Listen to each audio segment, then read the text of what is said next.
What Daniel was living in for 70 years was deferred hope. He had hope, but it wasn't present, right?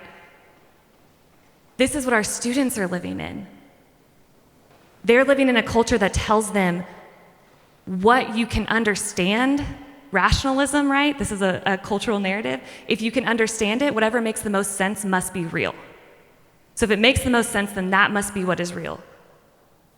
Or what is in front of me, the thing that I can grab now, is what I need. We don't have the space to understand contemplation because we've gotten rid of boredom. We don't have the space to understand deferred hope because everything is offered to us in a moment. I went to the doctor's office the other day, and they now have like a instant self check-in at the doctor's office. I like walked up, and I'm like, there's nobody in line, but there's also this like instant personal check-in over here. Who do I go to? But they're trying to make things to where we don't have to wait. We don't have to understand what it means to be in a place of deferment. And what I want you guys to see is that your students' faith, our faith, is not built in the lion's den or the fiery furnace. That's when it's tested.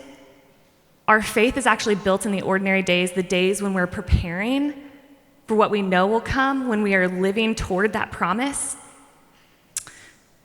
But what does that look like for our students? It looks like us being faithful to both preach the deferred hope that is true, to point and to fix our students' eyes towards the promise, but also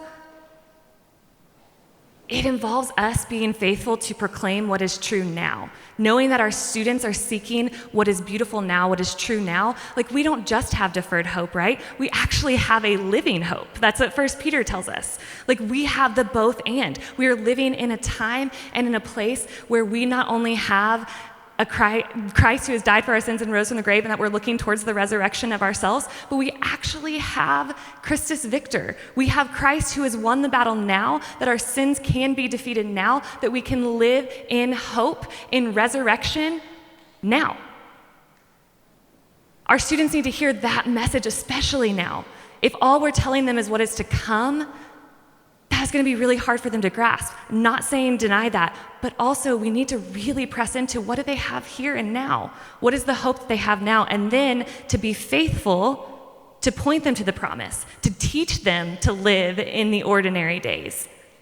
We really need to teach our students what it means to live within the ordinary days, to live within the promise. Because the reality is that God will often defer his promises for the sake of preparing his people to reap the harvest of them.